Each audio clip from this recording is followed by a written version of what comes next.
Assalamualaikum. This is Ahmad and you are watching Chemistry with Ahmad. So let's start. Avogadro's number. Avogadro's एक Italian chemist था जिसने अपने नाम के साथ एक नंबर दिया जिसको कहते हैं एवोगेद्रोज नंबर। पहले इसको डिफाइन करते हैं एवोगेद्रोज नंबर को। The number of atom molecules and ions present in 1 gram atom or 1 gram mole of a compound और 1 gram ion of an ionic species respectively called Avogadro's number. यानी कि एक मोल atom के अंदर जितने पार्टिकल्स होंगे, ठीक है, वो क्या होंगे, वो कांस्टेंट होंगे और वो किस चीज़ के इक्वल होंगे, एवोगेद्रोज नंबर के। इसी तरह एक मोल किसी भी मॉलिक्यूल के अंदर जितने पार्टिकल्स होंगे, नंबर ऑफ पार्टिकल्स होंगे, वो कांस्टेंट होंगे और वो किस चीज़ के इक्वल होंगे, एवोगेद्रोज नंबर के। इसी तरह एक मोल किसी भी आयंस के अंदर जो नंबर ऑफ पार्टिकल्स होंगे वो क्या होंगे, वो कांस्टेंट होंगे और किस चीज़ के इक्वल होंगे, एवोगेद्रोज नंबर के इक्वल होंगे। यानी कि हम कह सकते हैं कि एवोगेद्रोज नंबर क्या कहता है, 1 मोल ऑफ एनी सब्सटेंस, ठीक है, एक मोल किसी भी सब्सटेंस के, चाहे एटम मॉलिक्यूल और आयन हो, ठीक है, 1 मोल ऑफ एनी सब्सटेंस, एक मोल किसी भी चीज़ के अंदर जो क्या होंगे, नंबर ऑफ पार्टिकल्स होंगे, नंबर ऑफ पार्टिकल्स होंगे, वो क्या होंगे, वो कांस्टेंट होंगे और किस चीज़ के इक्वल होंगे, इस नंबर के 6.02 मल्टीप्लाई बाई 10⁻23, ठीक है, इस नंबर एवोगेद्रोज नंबर, ठीक है, इसके इक्वल होंगे एवोगेद्रोज नंबर, यही इसी को कहते हैं। इसको हम लोग एवोगेद्रोज नंबर को रिप्रेजेंट करते हैं हम लोग किस चीज़ से, N A, N number, A for Avogadro's, ठीक है। एवोगेद्रोज नंबर यही कहता है कि एक मोल ऑफ अ सब्सटेंस, ठीक है, किसी भी सब्सटेंस के एक मोल के अंदर जितने नंबर ऑफ पार्टिकल्स होंगे वो नंबर ऑफ पार्टिकल्स इक्वल होंगे किस चीज़ के, एवोगेद्रोज नंबर के, ठीक है। एक एटम लेते हैं, हमारे पास क्या है, फॉर एग्जांपल हमारे पास सोडियम एटम है Na, ठीक है, 23 इसका मास है, 23 ग्राम। अब हमें पता है कि मोल किसको कहते हैं, जब हम मासिस को एक्सप्रेस करते थे ग्राम में तो वो मोल, हम कह सकते हैं कि 1 मोल ऑफ Na, ठीक है। अब 1 मोल ऑफ Na एटम के अंदर, ठीक है, जितने नंबर ऑफ पार्टिकल्स होंगे, ठीक है, इसके अंदर एक मोल सोडियम एटम के अंदर जितने नंबर ऑफ पार्टिकल्स होंगे, नंबर ऑफ पार्टिकल्स होंगे, वो इक्वल होंगे किस चीज़ के, इस नंबर के इक्वल होंगे, यानी Na एवोगेद्रोज नंबर के इक्वल होंगे, एवोगेद्रोज नंबर यही कहता है। इसी तरह दूसरा अगर हम एग्जांपल ले हाइड्रोजन का, ठीक है, हाइड्रोजन का मास कितना है, 1.00 ग्राम है, ठीक है। हम ले सकते हैं कि 1 मोल ऑफ हाइड्रोजन एटम के अंदर अगर हम पार्टिकल्स मालूम करना चाहें तो हम क्या करेंगे, number of particles in hydrogen atom, ये किस चीज़ के इक्वल होंगे, 6.02 मल्टीप्लाई बाई 10⁻23 के इक्वल होंगे, ठीक है। हाइड्रोजन के एक मोल के अंदर, ठीक है, एक मोल ऑफ हाइड्रोजन के अंदर जितने नंबर ऑफ पार्टिकल्स होंगे वो किस चीज़ के इक्वल होंगे, एवोगेद्रोज नंबर, इस नंबर के इक्वल होंगे। इसी तरह सोडियम के एक मोल के अंदर जितने नंबर ऑफ पार्टिकल्स होंगे किस चीज़ के इक्वल होंगे, इसी नंबर के इक्वल होंगे, ठीक है, यानी एवोगेद्रोज नंबर के इक्वल होंगे। अब यहाँ पे एक क्वेश्चन हो सकता है कि जेन में आप लोगों का कि भाई जो सोडियम है, ठीक है, वो तो 23 ग्राम है, जबकि जो हाइड्रोजन है वो 1 ग्राम है, तो ये दोनों कैसे एक ही नंबर के इक्वल आए, दोनों कैसे एवोगेद्रोज नंबर के इक्वल आए, वो इसीलिए कि जो सोडियम का साइज होता है वो क्या होता है, लार्ज होता है, और हाइड्रोजन का साइज क्या होता है, वो स्मॉल होता है। सोडियम के 1 ग्राम में कितने, सोडियम के 1 ग्राम में 23 एटम, ठीक है, 23 पार्टिकल, जबकि हाइड्रोजन के 1 ग्राम में 1 पार्टिकल है, ठीक है, दोनों क्या है, दोनों एक ही नंबर के 6.02 मल्टीप्लाई बाई 10⁻⁴ के इक्वल इस वजह से आए सोडियम हाइड्रोजन, इस वजह से दोनों इस नंबर के इक्वल आए, क्योंकि क्या है कि इसका भी 1 ग्राम के अंदर 23, इसका भी 1 ग्राम, सिर्फ पार्टिकल यहाँ पे क्या 23 है, यहाँ पे कितने, एक पार्टिकल, लेकिन ग्राम एक है, यहाँ पे 1 ग्राम हाइड्रोजन, यहाँ पे 1 ग्राम हाइड्रोजन, लेकिन पार्टिकल में डिफरेंस है, इस वजह से दोनों 6.02 मल्टीप्लाई बाई 10⁻23 के इक्वल आए। अब हम क्या करते हैं कि अगर हमने किसी एटम के अंदर, ठीक है, किसी एटम के अंदर नंबर ऑफ पार्टिकल्स मालूम करने हो, यानी number of particles in an atom, ठीक है, इसके लिए जो फार्मूला है, ठीक है, वो क्या है, मास ऑफ गिवन, ठीक है, जो गिवन मास होगा किस चीज़ में होगा, ग्राम में होगा गिवन मास, इसको हम लोग क्या करेंगे, डिवाइड करेंगे किस चीज़ के ऊपर, एटॉमिक मास के ऊपर,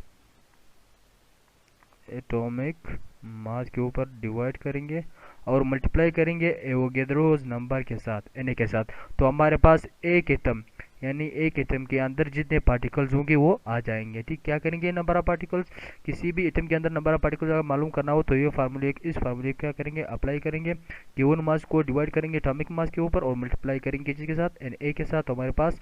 किसी भी एटम के अंदर नंबर ऑफ पार्टिकल्स आ जाएंगे। और इसी तरह अगर हमने किसी मॉलिक्यूल के अंदर नंबर ऑफ क्या मालूम करना हो, नंबर ऑफ पार्टिकल्स मालूम करने हो मॉलिक्यूल्स के अंदर, तो हम क्या करेंगे, उसके लिए जो फार्मूला है मास, ठीक है, जो गिवन मास है इन ग्राम, गिवन मास इन ग्राम, इसको डिवाइड करेंगे किस चीज़ के ऊपर, molecular mass of compound of molecule, ठीक है, मॉलिक्यूलर मास के ऊपर इसको क्या करेंगे, डिवाइड करेंगे और मल्टीप्लाई करेंगे Na के साथ, हमारे पास आ जाएगा किसी भी मॉलिक्यूल के अंदर नंबर ऑफ पार्टिकल्स। इसी तरह अगर हमने आयन के मालूम करने हैं, ठीक है, आयन के अंदर यानी नंबर ऑफ पार्टिकल हमने मालूम करने हो किस चीज़ के अंदर, आयन के अंदर, उसके लिए जो फार्मूला है क्या करेंगे, मास इन ग्राम, ठीक है, मास इन ग्राम, इसको डिवाइड करेंगे किस चीज़ के ऊपर, आयनिक मास, ठीक है, किसी भी आयन का जो आयनिक मास होता है उसके साथ क्या करेंगे, डिवाइड करेंगे और मल्टीप्लाई करेंगे Na, ठीक है, एवोगेड्रोस नंबर के साथ इसको मल्टीप्लाई करेंगे, हमारे पास आ जाएंगे किसी भी आयंस के अंदर जो नंबर ऑफ पार्टिकल्स है, इजीली हम इस तरह कैलकुलेट कर सकते हैं इन तीन फार्मूले को यूज करते हुए कि नंबर ऑफ के आयंस के अंदर पार्टिकल कैसे हम कैलकुलेट कर सकते हैं, ठीक है, इसी तरह मॉलिक्यूल्स के अंदर कैसे कैलकुलेट कर सकते हैं, इसी तरह एटम के अंदर हम नंबर ऑफ पार्टिकल्स कैसे कैलकुलेट करते हैं, तो इन फार्मूले को यूज करते हुए हम कैलकुलेट कर सकते हैं। अब एक क्वेश्चन की तरफ जाते हैं। फॉर एग्जांपल हमारे पास एक क्वेश्चन है एवोगेड्रोस नंबर को मजीद समझने के लिए कि 180 ग्राम ऑफ ग्लूकोज C6H12O6, ठीक है, हमें दिया हुआ है C6H12O6 ग्लूकोज, ठीक है, हमने क्या करना है, इसके एक मोल के अंदर क्या होंगे, नंबर ऑफ पार्टिकल्स कितने होंगे, तो हम लिख लेते हैं 1 mole of what, 1 mole of glucose, इसके अंदर जो नंबर ऑफ पार्टिकल्स होंगे वो किस चीज़ के इक्वल होंगे, 6.02 मल्टीप्लाई बाई 10⁻23, ठीक है, 23, यानी एक मोल ग्लूकोज के एक मोल के अंदर नंबर ऑफ पार्टिकल्स कितने होंगे, इतने होंगे, ठीक है। अब अगर कोई क्वेश्चन पूछे हमसे कि 180 ग्राम है, के 180 ग्राम आप ग्लूकोज में, ठीक है, कार्बन के कितने एटम्स हैं, कार्बन के एटम्स कितने हैं, 180 ग्राम है, ठीक है। अगर हम कोई हमसे पूछे तो हम कैसे कैलकुलेट कर सकते हैं किसी भी मॉलिक्यूल के अंदर नंबर ऑफ एटम्स कैसे कैलकुलेट करते हैं, तो उसके लिए हम क्या करेंगे कि सबसे पहले लिखेंगे क्या चीज़ कि एक मोल कार्बन एटम के अंदर, कार्बन एक मोल कार्बन के अंदर एक मॉलिक्यूल्स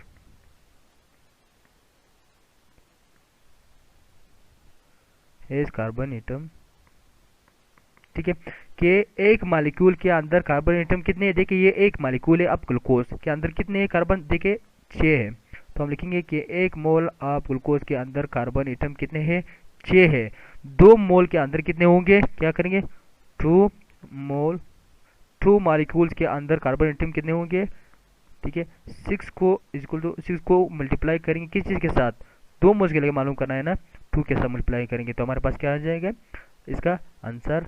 आ जाएगा, क्या आ जाएगा, 6 multiply by 2 is equal to 12 आया हमारे पास कार्बन। 2 मोल ऑफ ग्लूकोज के अंदर कार्बन कितने आए, कार्बन एटम्स 12, ठीक है। अब हम क्या करते हैं कि 6 पॉइंट, ठीक है, ये जो नंबर ऑफ पार्टिकल्स है एक ग्लूकोज मालिक्यूल के अंदर क्या करेंगे, इसको 6.02 मल्टीप्लाई बाई 10⁻23 जो मालिक्यूल्स है, ठीक है, इस मोल्स है, ठीक है, रोज ये जो मोल्स है, मोल्स ऑफ ग्लूकोज है, ऑफ ग्लूकोज ग्लूकोज के इसके अंदर है कार्बन एटम, के इसके अंदर कार्बन एटम कितने हैं, ठीक है, हमने ये मालूम करना है, ठीक है। तो क्या करेंगे, सिंपली हमने क्या करना है, 6 को क्या करेंगे मल्टीप्लाई के साथ, मल्टीप्लाई करेंगे किसी के साथ, इस कार्बन के नंबर ऑफ एटम्स कार्बन के साथ, ठीक है। तो 6 को मल्टीप्लाई करेंगे इस नंबर के साथ, एवोगैड्रो नंबर के साथ, 6.02 मल्टीप्लाई बाई 10⁻23। तो हमारे पास क्या आ जाएगा आंसर, इसको जब मल्टीप्लाई करेंगे हमारे पास आंसर आ जाएगा कि किसके इस नंबर के अंदर, ठीक है, इस नंबर के अंदर जो नंबर ऑफ पार्टिकल्स के अंदर, ग्लूकोज के नंबर ऑफ पार्टिकल्स के अंदर कार्बन के कितने वो मौजूद है, कितने एटम्स मौजूद है, हमारे पास आ जाएंगे। यानी इस तरह से इस प्रोसेस को यूज़ करते हुए हम नंबर ऑफ एटम कार्बन निकाल सकते हैं। इसी तरह अगर हम क्या करें,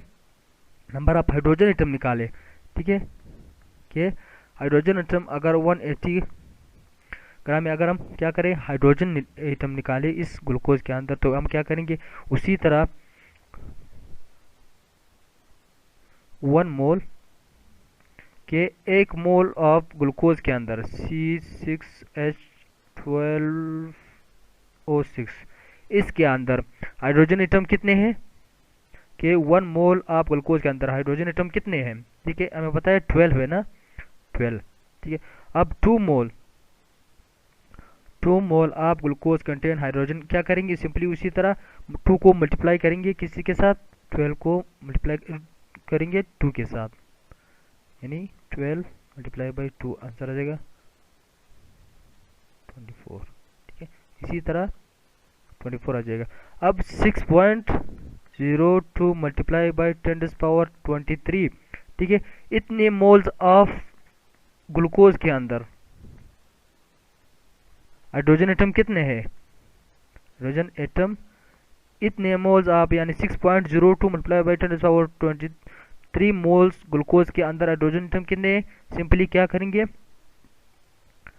मल्टीप्लाई करेंगे 12 को, जो ये 12 हमारे पास आया इसको मल्टीप्लाई करेंगे इस नंबर के साथ 6.02 मल्टीप्लाई बाई 10⁻23 के साथ, हमारे पास क्या आ जाएगा, आंसर आ जाएगा कि हाइड्रोजन एटम कितने हैं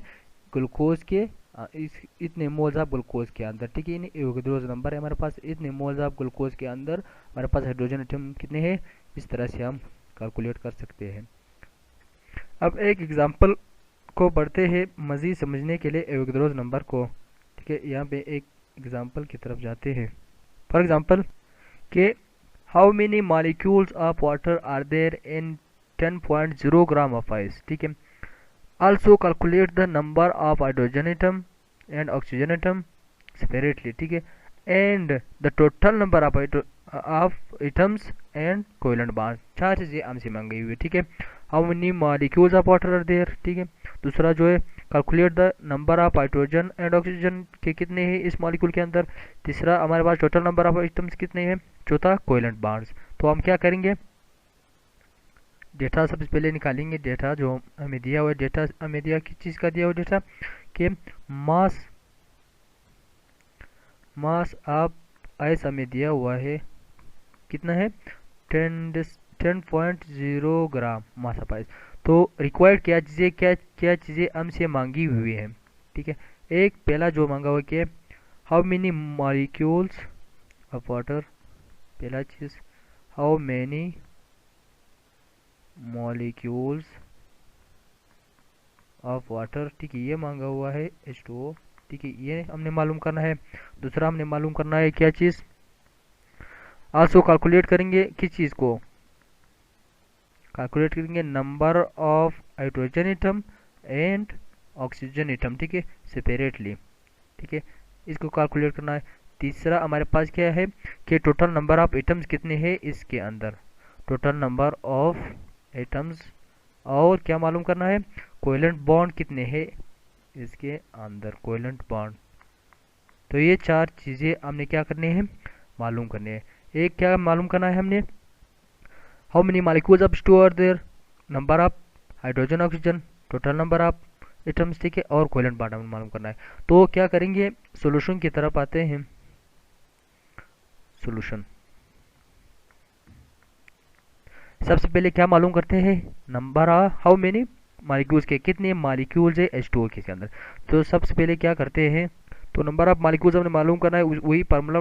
लिखेंगे जो हमने पढ़ा था कि नंबर ऑफ मॉलिक्यूल्स के अंदर जो हम पार्टिकल्स मालूम करते थे उसी को लिखेंगे, इज इक्वल टू क्या चीज़, मास इन ग्राम डिवाइड करेंगे किस चीज़ के ऊपर, मॉलिक्यूलर मास के ऊपर, मॉलिक्यूलर मास, और मल्टीप्लाई करेंगे Na के साथ, एवोगैड्रो नंबर के साथ। So number of H2O molecule हमारे पास क्या है, नंबर ऑफ H2O मॉलिक्यूल क्या है हमारे पास, जो गिवन है मास है वो कितना है, 10⁻0 ग्राम है, ठीक है। और जो मॉलिक्यूलर मास है H2O का वो क्या है, 18, ठीक है। दो हाइड्रोजन और एक ऑक्सीजन, तो ये हो गया +16 इज इक्वल टू 18 ग्राम हमारे पास क्या है, molecular mass of water. Multiply करेंगे एवोगैड्रो नंबर के साथ, 6.02 मल्टीप्लाई बाई 10⁻23, ठीक है। इसके साथ जब हम मल्टीप्लाई करेंगे तो क्या आएगा आंसर हमारे पास, 3.31 मल्टीप्लाई बाई 10⁻23, ठीक है। यानी नंबर ऑफ H2O मॉलिक्यूल कितने हैं हमारे पास, ये है 3.31 मल्टीप्लाई बाई 10 क्या 23, ये हमारे पास क्या है, नंबर ऑफ H2O मॉलिक्यूल्स हमारे पास आए। अब दूसरा हमने क्या कैलकुलेट करना है, नंबर ऑफ हाइड्रोजन एटम, ठीक है। नंबर ऑफ हाइड्रोजन एटम को हमने कैलकुलेट करना है। दूसरा हम आते हैं नंबर ऑफ हाइड्रोजन एटम। इसके लिए हम क्या करेंगे कि एक मोल, ठीक है, एक मॉलिक्यूल ऑफ H2O के अंदर, एक मॉलिक्यूल ऑफ H2O के अंदर हाइड्रोजन एटम कितने, देखिए दो है ना H2O, दो हाइड्रोजन एटम है एक मॉलिक्यूल के अंदर, हाइड्रोजन के दो क्या है एटम है। अब 3.31 ये जो आया, जो नंबर ऑफ हाइड्रोजन, ठीक है, हाइड्रोजन मॉलिक्यूल थे, ठीक है। इसको क्या करेंगे कि इसके अंदर हाइड्रोजन के कितने एटम मौजूद है, 3.31 मल्टीप्लाई बाई 10⁻23, ठीक है, मॉलिक्यूल्स ऑफ H2O, ठीक है। आप H2O के अंदर हाइड्रोजन एटम कितने, hydrogen atom contain hydrogen atom, क्या करेंगे सिंपली इस 2 को मल्टीप्लाई करेंगे इस नंबर के साथ, मल्टीप्लाई बाई 3.31 मल्टीप्लाई बाई 10⁻23, तो आंसर क्या आएगा हमारे पास 6.68, आंसर आएगा 6.68 मल्टीप्लाई बाई 10⁻23, ठीक है। यानी हाइड्रोजन एटम कितने हैं हमारे पास, 6.68 मल्टीप्लाई बाई 10⁻23। अब हम आते हैं किस चीज़ को कैलकुलेट करते हैं, ऑक्सीजन एटम को। तीसरा हमारे पास नंबर ऑफ ऑक्सीजन एटम, तो क्या करेंगे कि एक मोल H2O, देखिए एक मोल H2O के अंदर ऑक्सीजन एटम कितने हैं, एक है ना, तो हम लिखते हैं कि one molecule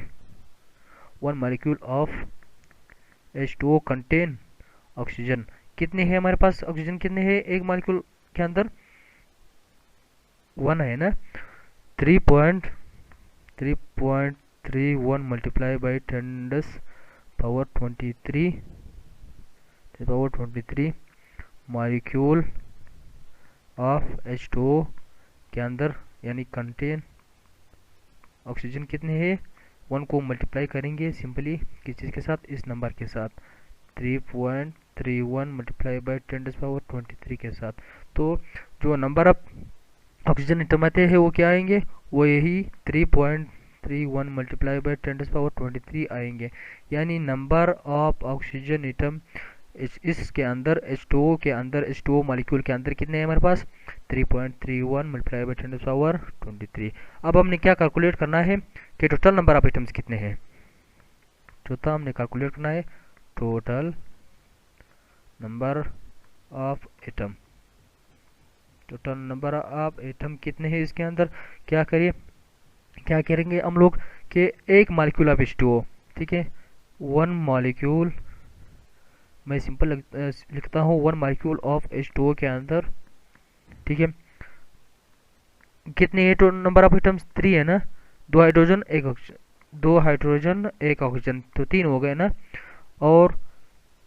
3.31 multiply by 10⁻23 molecules के अंदर, ठीक है, मॉलिक्यूल्स के अंदर नंबर ऑफ एटम्स कितने होंगे? सिंपली 3 को मल्टीप्लाई करेंगे 3.31 मल्टीप्लाई बाई 10⁻23 के साथ, तो हमारे पास आ जाएगा आंसर, क्या आ जाएगा? 9.99 into 10⁻23 total number of atoms हमारे पास है, ठीक है। अब हमने क्या करना है, लास्ट के नंबर ऑफ कोवेलेंट बॉन्ड, ठीक है, जो पांचवा है हमने कैलकुलेट करना है, नंबर ऑफ कोवेलेंट बॉन्ड कि इसके अंदर कोवेलेंट बॉन्ड कितने हैं H2O मॉलिक्यूल के अंदर। हमें पता है कि H2O का स्ट्रक्चर कैसे है, ऑक्सीजन हाइड्रोजन, एक कोवेलेंट बॉन्ड तो ये हुआ, एक कोवेलेंट बॉन्ड ये हुआ, तो कोवेलेंट बॉन्ड हमारे पास क्या है, एक H2O मॉलिक्यूल के अंदर, वन H2O मॉलिक्यूल के अंदर जो कोवेलेंट बॉन्ड है कितने हैं? 2 है ना। 3.31 मल्टीप्लाई बाई 10⁻23 के अंदर कोवेलेंट बॉन्ड कितने हैं? 2 को मल्टीप्लाई करेंगे किस चीज़ के साथ, इस नंबर के साथ, 3.31 मल्टीप्लाई बाई 10⁻23, तो हमारे पास क्या आंसर आएगा? 6.68 इंटू 10⁻23 हमारे पास क्या आएंगे? Covalent bond in H2O molecule, ठीक है, कोवेलेंट बॉन्ड आएंगे इसके अंदर।